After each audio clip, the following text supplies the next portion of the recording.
Part 1. Looking back, I guess I should have known perfection never lasts. But at the time, everything felt damn near flawless. Nancy and I were the golden couple, the kind people admired at parties and asked for marriage advice. We've been married for 8 years, blessed with 2 amazing kids, Mark, our energetic 7-year-old who could never sit still, and little Sophie, a sweet, giggling toddler just learning to string together sentences. I was 35 and running my own engineering firm, a company I'd co-founded with a couple of friends right out of college. The business was growing, not breaking records or anything, but providing us a good, steady life. Nancy worked as an assistant, but her real passion was the kids. She loved being a mother, and she was damn good at it. We bought a house in a nice suburban neighborhood, one of those cookie-cutter places with manicured lawns and nosy neighbors who greeted you every morning. Nancy loved it there. She said the street looked like something out of a movie, all lined with maple trees that exploded with color every fall. The kids had friends next door, and Nancy had her little social circle of other moms who met for coffee and yoga classes. Weekends were sacred. We'd pack the kids into the SUV, head out for hikes, or drive upstate to visit her parents. Nancy's folks adored the kids, always doting on them with sweets and gifts. Sunday nights were movie nights, the 4 of us curled up under a single blanket on the couch, popcorn spilling everywhere as Mark bounced around like he'd been injected with pure sugar. Nancy was beautiful, tall, athletic, with this natural elegance that always drew eyes when we walked into a room. I'd catch her gazing at me sometimes, a mischievous glint in her eyes, like she was silently daring me to kiss her in the middle of the grocery store or dance with her to some cheesy pop song in the kitchen. She had this laugh that could lift a room, a warmth that seemed to radiate from her whenever she smiled. I tried my best to make her happy. Always. I worked long hours to make sure we could afford the nice things she enjoyed, the vacations, the renovations, the occasional luxury purse she swore she didn't need but secretly adored. And it felt good. To give her that life. To provide for my family. We had traditions. Every fall, we'd take the kids apple picking at a farm a couple hours away. Every Christmas, Nancy would go overboard with decorations, turning the house into something straight out of a Hallmark movie. She loved the holidays, and her excitement was infectious. We'd take trips to the beach every summer, staying at a little cabin near the water. Nancy loved the ocean. I'd wake up early to make her coffee while she sat on the deck, wrapped in a blanket, staring out at the waves like she was trying to drink them all in. The kids would build sand castles and chase each other through the surf while we watched, her hand resting comfortably in mine. Nancy was hands-on with the kids, attending every parent-teacher conference, every school play, every soccer game. She had a way of making everyone feel seen and valued, her kindness so genuine it almost felt unreal at times. And when the nights were quiet, when the kids were asleep and it was just us, she'd curl up beside me and we'd talk about everything and nothing. Sex was good, too. Not the wild, tear-your-clothes-off type of passion we had in our 20s, but a steady, warm intimacy. Weekends mostly, sometimes a lazy Tuesday if the kids fell asleep early and we weren't both too exhausted. It felt like we were solid, like we'd built something that could stand the test of time. My friends used to joke about the 7-year itch, how marriages always seemed to crumble when they hit that mark. But we made it past 7 years and things seemed stronger than ever. No signs of trouble, no creeping resentment. Just laughter, love, and the occasional argument about who forgot to take the trash out. I didn't see it coming. Not at all. And maybe that was the problem. I thought if I kept giving, kept sacrificing, it would be enough. I thought we were unbreakable. But nothing's unbreakable. Not really. We were just living. Happy content. Mark had just started Little League and I spent hours in the backyard teaching him how to throw a perfect curveball. Sophie was learning to ride her bike without training wheels, her little legs pumping furiously as I jogged alongside her, cheering her on. Nancy and I celebrated our 8th anniversary at a cozy little restaurant downtown. She wore that blue dress I loved, the one that made her eyes shine like sapphires.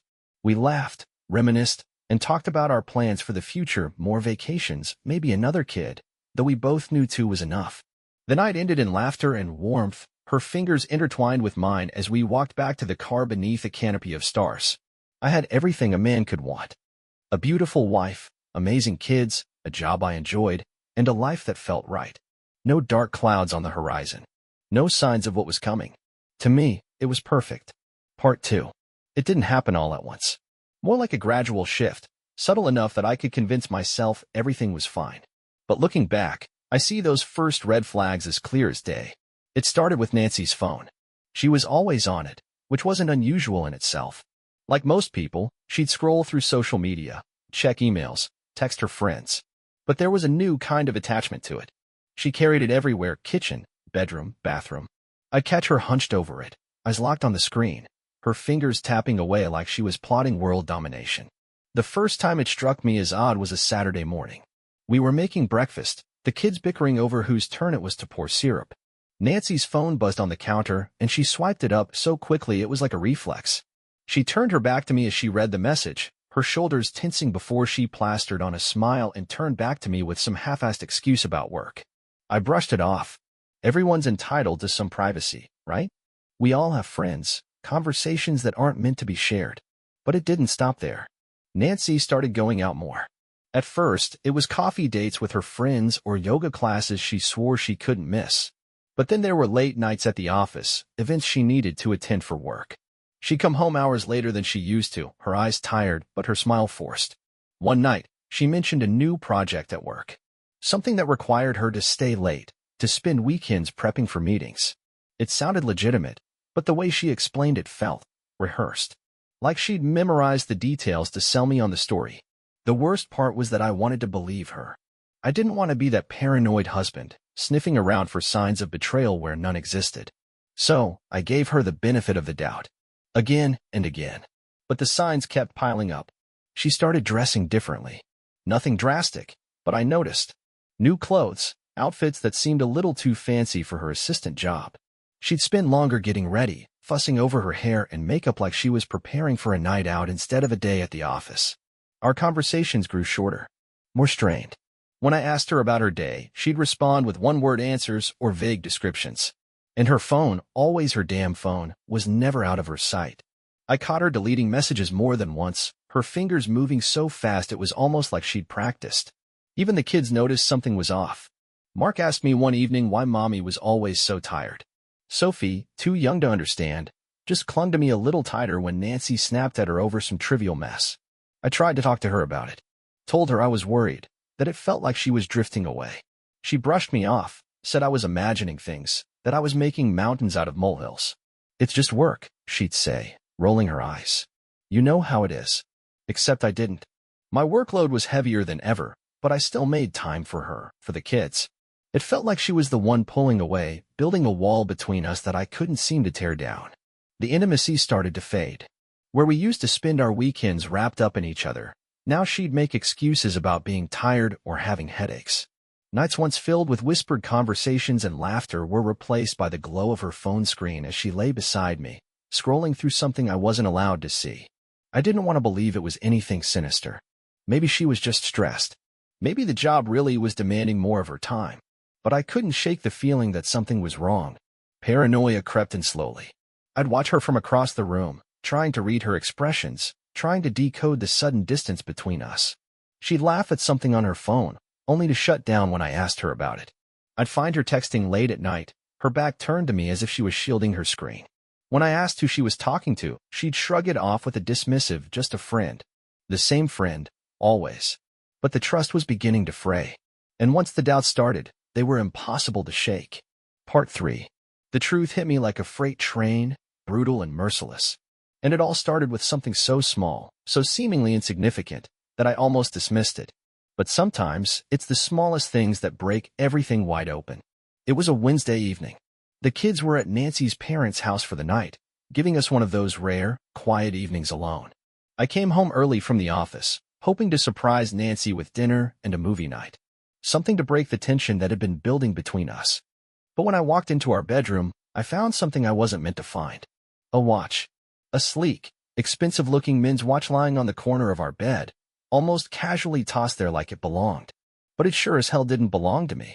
I owned a couple of watches, one a cheap digital I wore when running, the other a classic leather band Nancy had bought me for our 5th anniversary. This was neither. Silver with a dark face, bold and stylish. Not my style. And not something Nancy would buy me, not for any occasion. I picked it up, feeling the weight of it in my palm. Cold. Heavy. Like the sinking feeling in my gut. There was no special day. No birthday. No anniversary. And even if it had been, Nancy wouldn't have just left a gift lying out on the bed like that. No, this was something else. I tried to convince myself it was nothing.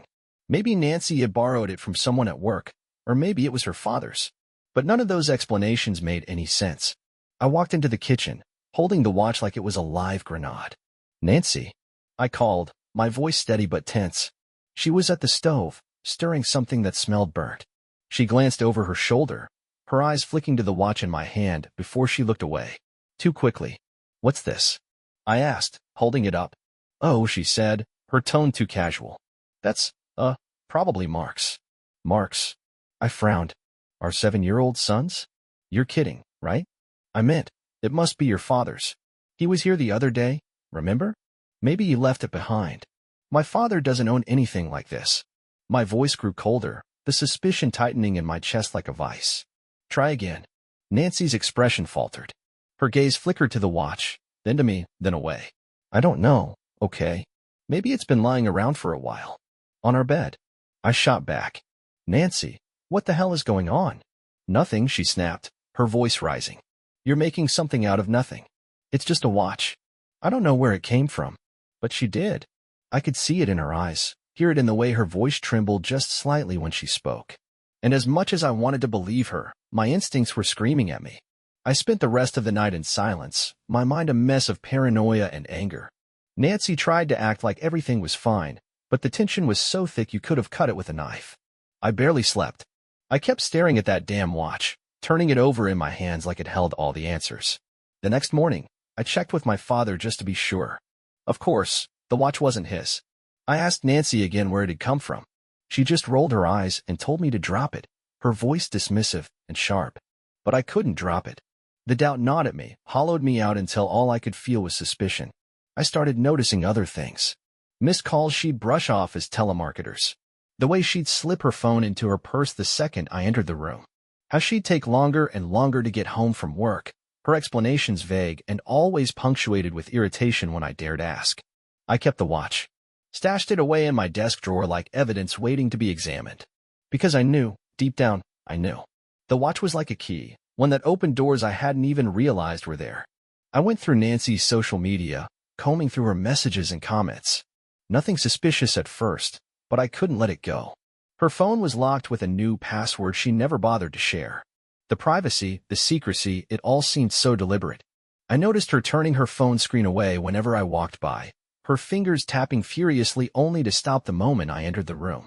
A few days later, I found her at the dining table, her laptop open but her eyes glued to her phone. She didn't notice me at first. I watched her smile, a small, private grin that twisted my gut. "Who's making you smile like that?"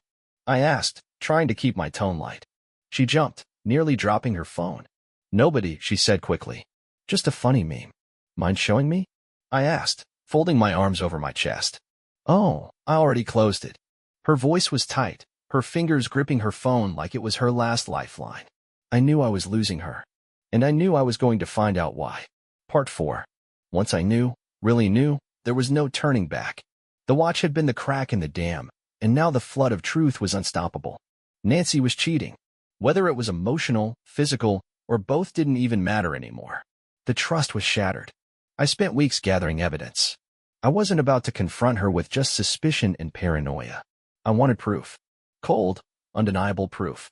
I became the detective of my own misery, digging through phone records, monitoring her messages, even installing a voice recorder in her car. Paranoia had turned me into a man obsessed. The recordings told me everything I needed to know. A name. A voice. Late-night calls made when she thought I was asleep. Laughter that wasn't meant for me. Conversations about meetings and rendezvous that had nothing to do with work. His name was Derek. Some asshole from her office, a project manager who I'd met once or twice at company functions.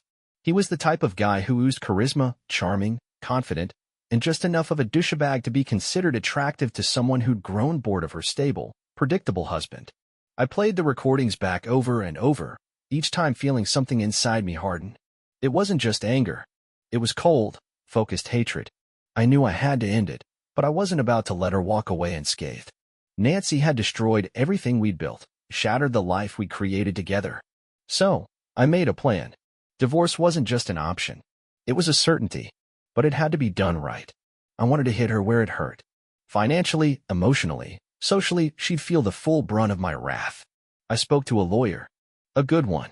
Someone who specialized in cases like mine, where betrayal wasn't just a minor inconvenience but a full-scale personal disaster. He guided me through the process, step by step, and together we built a case against her. Evidence was everything. The phone records, the recordings, even a couple of candid photographs taken by a private investigator I'd hired. Proof that Derek had been in my house. Proof that my wife had betrayed me in the most intimate, vile way possible. But it wasn't just about the divorce. It was about taking back control. I started moving assets, reallocating funds, shifting investments, preparing for the financial bloodbath I knew was coming. I set up a separate bank account, one Nancy couldn't touch, and funneled as much money as I could into it. I wasn't about to let her walk away with half of everything I'd worked for. But the real revenge? That was personal. I began documenting everything. Her lies, her gaslighting, her manipulations. And I made sure she knew it. I'd leave little hints, printed messages left on the counter, photographs placed where she'd find them, recordings played just loud enough for her to overhear. It drove her insane. I could see the panic in her eyes, the way her hands trembled when she thought I wasn't looking. She knew I knew. And the fear of exposure was almost as satisfying as the thought of leaving her ruined. The divorce proceedings were brutal.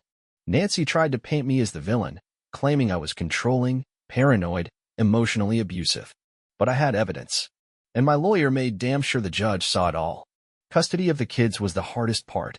I wanted them with me, away from her lies and deceit. But the courts always favor the mother. We ended up with shared custody, which was the best I could hope for. The property division was another nightmare. She fought tooth and nail for everything she could get, claiming she was entitled to half of everything. But I prepared for that. My financial maneuvering had paid off. She got less than she expected, far less. In the end, Nancy was left with her job, a smaller apartment, and visitation rights. The kids stayed with me most of the time, which was all I really cared about. But the real satisfaction came from knowing I'd exposed her. The truth was out there, her affair laid bare for everyone to see. Her parents, her friends, even Derek's wife, who I'd made sure received a nice little package of evidence detailing their indiscretions.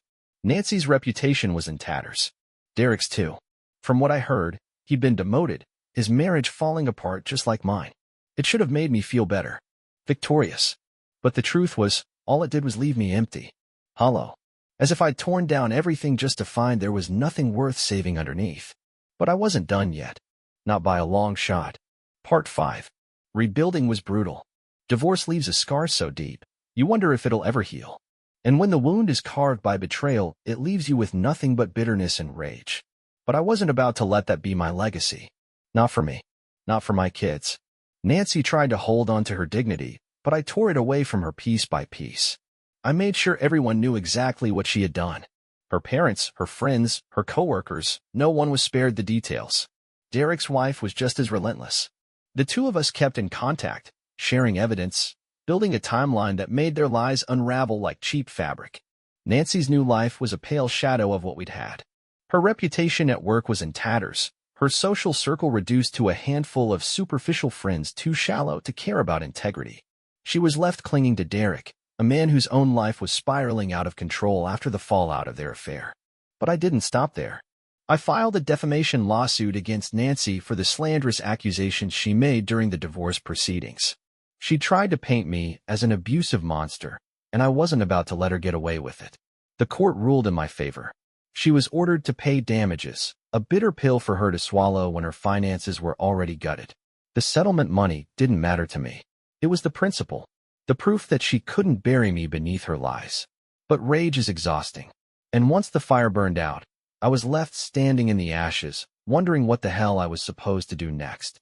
My friends tried to pull me out of it, inviting me out for drinks, weekends away, anything to drag me out of the dark place I'd built around myself.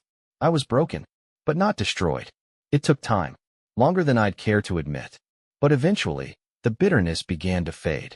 The anger dulled into something quieter, something almost like peace. My kids were my anchor. I threw myself into being the best father I could be. I coached Mark's little league team, cheered Sophie on at her dance recitals. I built new traditions, filling the void Nancy had left with memories of laughter and joy. I poured myself into my work, too. My company thrived, partly because of the relentless focus I gave it, partly because I wasn't tied down by the drama Nancy had dragged into my life. Promotions came, bigger contracts, more recognition, and with every success, I felt myself growing stronger, the pain of the past slowly being replaced by something far more powerful. Determination. Nancy tried to come back once. Showed up on my doorstep with tears in her eyes, apologies tumbling from her lips like cheap wine. She swore she'd made a mistake, that Derek had turned out to be a parasite, that she'd thrown everything away for a fantasy that crumbled the second reality hit. I listened. I let her spill her regrets all over my porch like vomit. And then I shut the door in her face. Forgiveness wasn't in my vocabulary. Not for her. Not for what she did. The past was a graveyard, and I had no interest in digging up corpses. Moving on was the hardest part. Trusting people again. Trusting myself. But I did. Slowly. One day at a time. I started dating again, though I kept my guard up for a long time. Casual relationships, nothing serious. Just a way to remind myself that I was still alive. That I could still feel something other than rage and betrayal. It was during a business conference that I met Claire. She was smart, sharp-witted, with a smile that didn't feel forced or calculated. She listened when I talked, not just pretending to care, but genuinely interested in who I was, not just what I could give. We took things slow. I wasn't about to dive headfirst into anything after what I'd been through. But with Claire, it was different. She understood pain. She'd been through her own hell and come out the other side stronger for it. We built something real, something honest. And for the first time in years, I felt like I could breathe again. Nancy faded into a bad memory, her name nothing but a ghost rattling around the edges of my mind. Derek was worse off, last I heard. Fired from his job, divorced, broke, and bitter. I couldn't bring myself to care. Because I was free, stronger than I'd ever been. I'd rebuilt my life from the rubble she left behind, forged something better from the wreckage. And I wasn't looking back. Nancy destroyed our marriage. But she didn't destroy me. The end.